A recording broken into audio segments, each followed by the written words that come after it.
하나님께서 오늘 우리에게 주실 말씀 상고하도록 하겠습니다. 오늘 밤에 우리가 묵상할 하나님 말씀은 구약성경 시편 62편 5절부터 8절 말씀입니다. 구약 845페이지 시편 62편 5절부터 8절 말씀 저와 여러분이 한 절씩 교독하도록 하겠습니다. 나의 영혼아 잠잠히 하나님만 바라라. 대저 나의 소망이 저로 쫓아나는도다.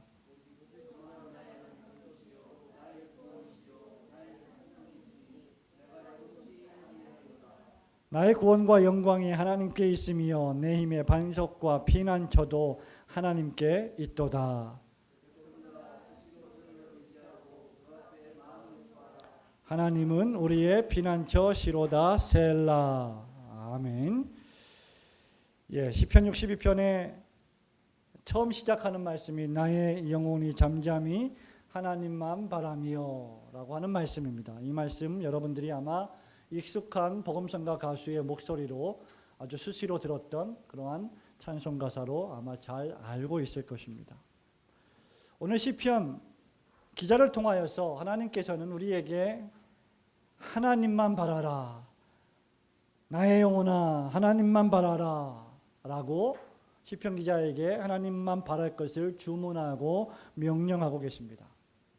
여러 성경에서 하나님을 바라보아야만 하는 그리스도인의 소망에 대해서 언급하고 있습니다. 구약뿐만 아니라 신약성경 여러 곳에서 우리 그리스도인들이 하나님을 의지하고 소망해야 할 것을 명령하고 있지요. 그럼에도 불구하고 이 시편만큼 더욱 애절하고 간절한 말씀도 없을 것입니다.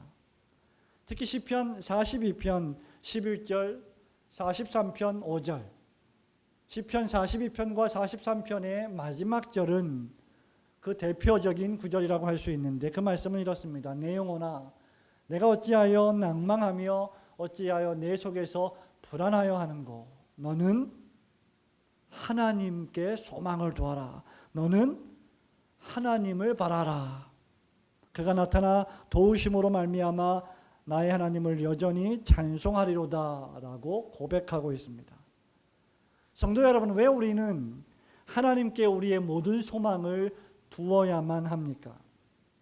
우리에게는 참으로 하나님 같으신 분이 필요하지 않습니까?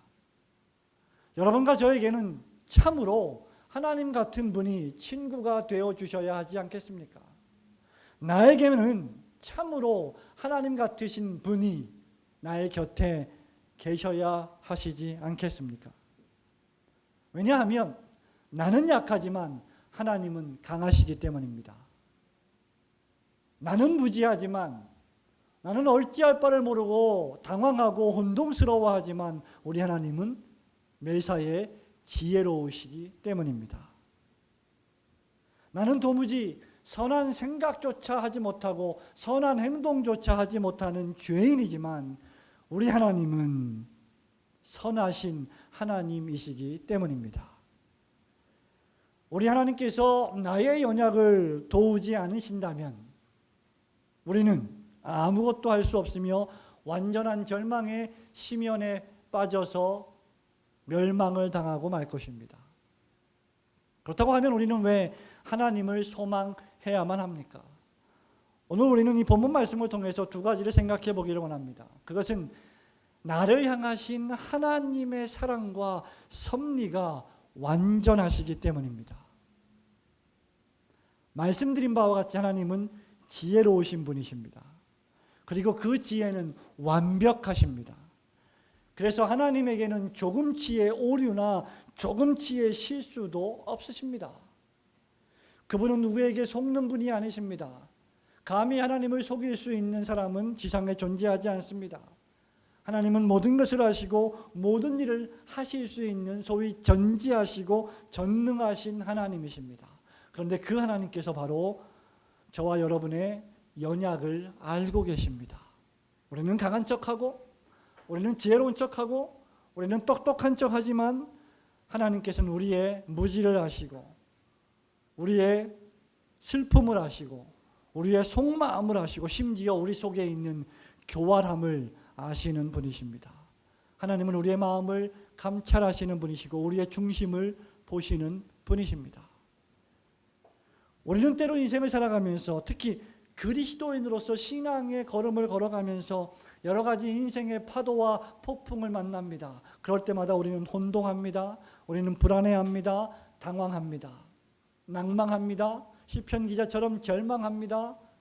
그러나 하나님은 전혀 혼동하시지도 당황하시지도 않으심을 믿으시기를 축원합니다. 바로 그 하나님께서 나를 사랑하시고 나에게 긍휼과 자비를 베푸십니다. 우리는 그 하나님의 자비와 사랑과 긍휼의 그 깊이와 넓이를 다 이해할 수 없습니다. 그러나 중요한 것은 그 하나님께서 나를 사랑하고 계신다는 사실만큼은 확실히 알고 있습니다.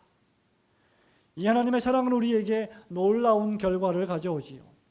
이 사랑 때문에 우리 속에는 기쁨이 충만하게 넘치게 됩니다. 오늘 시편 기자가 6절과 7절에서 자신의 소망을, 자신의 온 기대를 오직 하나님께만 두는 이유를 밝히고 있습니다. 그것이 무엇입니까? 오직 그만이 나의 반석이시요 나의 구원이시요 나의 요새이시니 내가 흔들리지 아니하리로다. 7절 말씀 다 같이 읽겠습니다. 시작. 나의 구원과 영광이 하나님께 있으며 내 힘의 반석과 피난처도 하나님께 있도다. 성도 여러분, 우리는 바로 이러한 하나님 안에서 기뻐하는 것입니다. 그리고 그분을 믿음으로 말미암아 무엇이든지 할 수 있으며 그 기쁨 가운데서 하나님을 사랑하는 성도로 부르심을 받았습니다. 하나님은 사람이 아니시기 때문에 우리를 향한 사랑이 결코 변치 않으십니다. 그리고 그 사랑은 후회가 없으신 사랑입니다. 그래서 그 사랑은 영원한 사랑이 됩니다. 그래서 우리는 그분을 소망할 수 있는 것이죠. 우리를 사랑하시는 그분의 인격, 그분의 특징, 그분의 속성이 영원하시기 때문에 우리를 사랑하시는 분이 영원하시다고 하면 우리를 향한 그 사랑도 영원할 것이기 때문에 우리는 그 하나님을 소망하고 의지할 수 있게 되는 것입니다. 그렇기 때문에 믿지 않는 자는 하나님을 소망할 수 없는 것이죠. 그래서 우리의 소망은 오로지 믿음으로 말미암는 것입니다. 그렇다고 하면 하나님을 소망하지 않는 자는 결코 하나님을 기쁘시게 할 수 없는 것입니다. 하나님을 소망하지 않는 자는 하나님을 믿지 않는 자이기 때문입니다. 그렇다고 하면 하나님을 소망하는 것이야말로 하나님에게 모든 기대를 거는 것이야말로 하나님을 기쁘시게 하는 위대한 그리스도인의 신앙 인품이요 덕목인 줄 믿으시기를 축원합니다.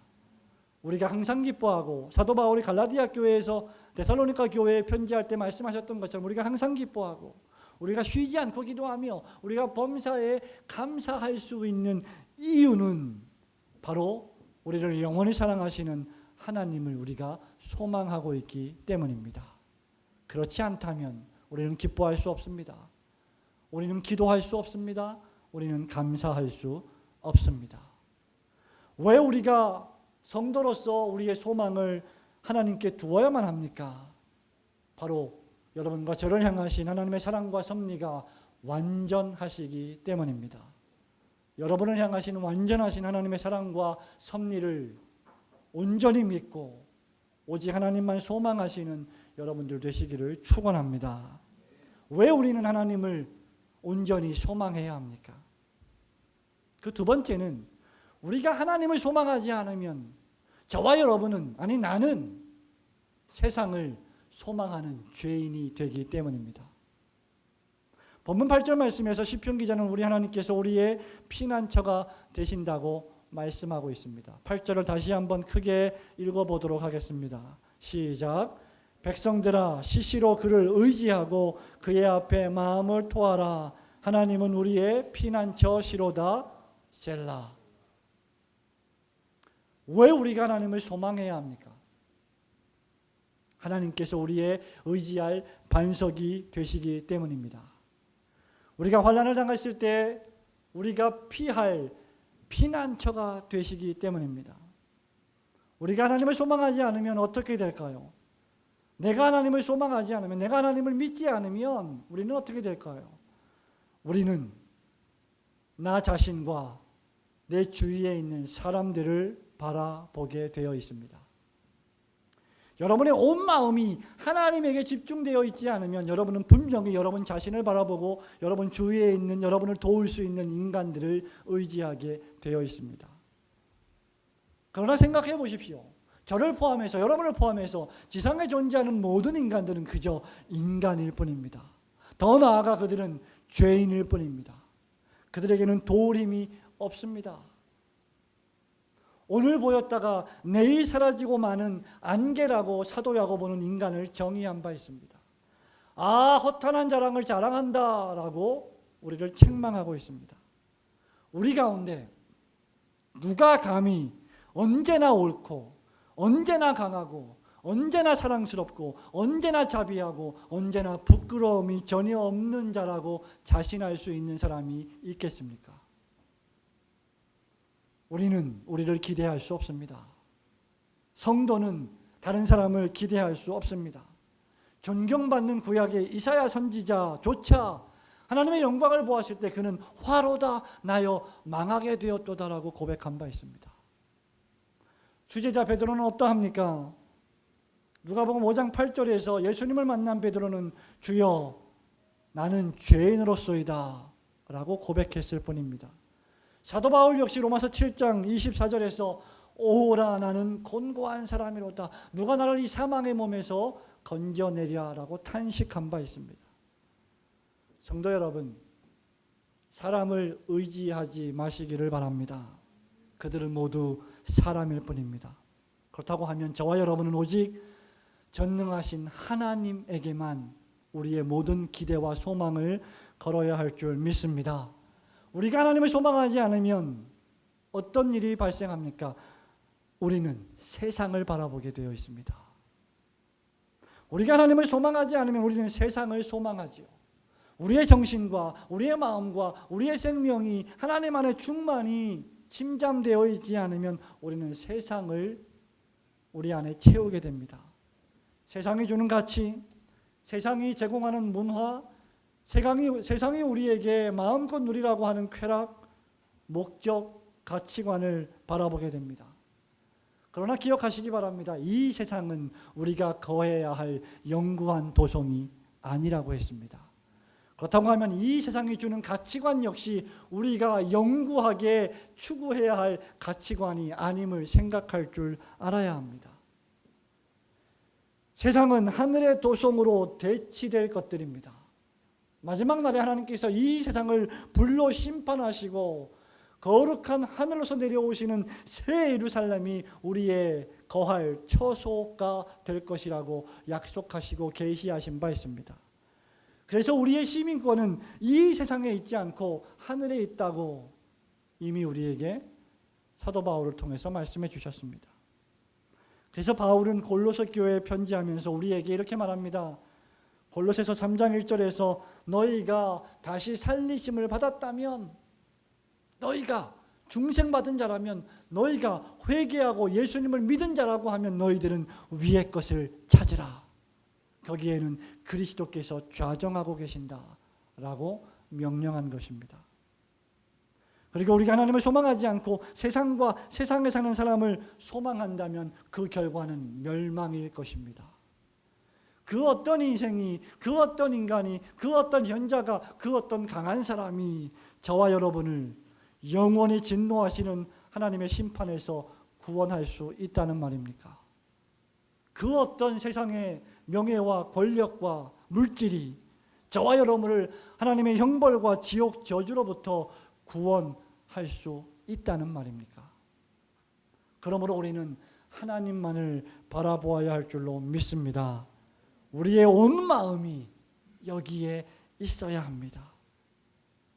저는 여러분에게 세상을 배척하고 도피하라고 말씀드리는 것이 아닙니다. 우리는 이 세상에 이 땅에 발을 붙이고 살지만 그럼에도 불구하고 우리는 하늘의 가치관을 가지고 우리의 두 팔을 하늘로 펼쳐서 하늘의 사람으로서 이 땅에 살아가야 한다는 것을 말씀드리고 있는 것입니다. 찰스 스펄전 목사님은 이것을 가리켜서 하나님께 우리의 영혼의 닻을 내려놓아야 한다라는 표현으로 말씀한 바 있습니다.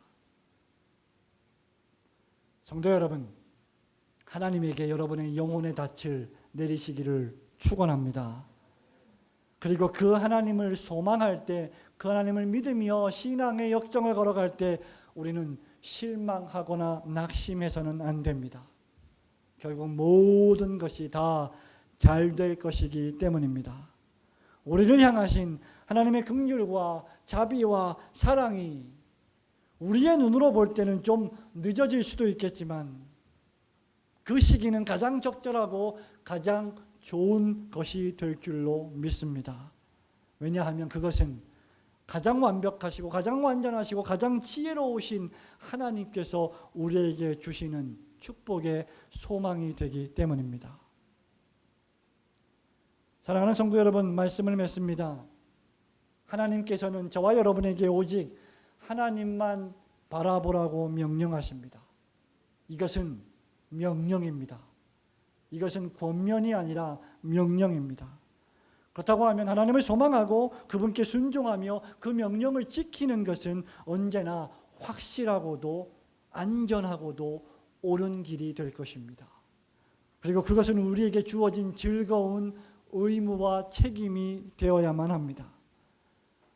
만일 하나님께서 나에게 하나님의 도우심을 기대하지도 말고 소망하지도 말아라, 너는 나로부터 그 어떤 소망도 기대할 수 없을 것이다 라고 말씀하셨다면 저와 여러분은 아마 절망과 사망의 공포로 얼어붙어 죽어버리고 말았을 것입니다. 그러나 하나님은, 자비와 사랑이 충만하신 하나님은 저와 여러분에게 나를 바라보라, 나에게 피하라, 내가 반석이다, 내가 피난처다 라고 말씀하십니다. 그리고 그렇게 하나님을 소망하고 하나님께 피하는 자를 하나님은 아끼시고 보호하시는 목자가 되신다고 하셨습니다. 그렇다고 하면 이제 우리는 그의 은혜의 보좌 앞에 담대히 나아가는 사람들이 되기를 소원합니다. 우리가 사망의 음침한 골짜기를 다닌다 해도 우리는 결코 두려워하지 않을 것입니다. 왜냐하면 여호와께서 나의 목자가 되시기 때문입니다. 그분이 나의 하나님, 나의 아버지, 나의 목자, 나의 반석, 나의 피난처가 되시기 때문입니다. 오늘 밤에도 기도하러 나오신 성도 여러분, 오직 하나님만을 바라보며 이 험한 인생 역정을, 이 험한 신앙의 역정의 길을 승리하며 걸어가는 성도들이 되시기를 주님의 이름으로 축원합니다. 아멘.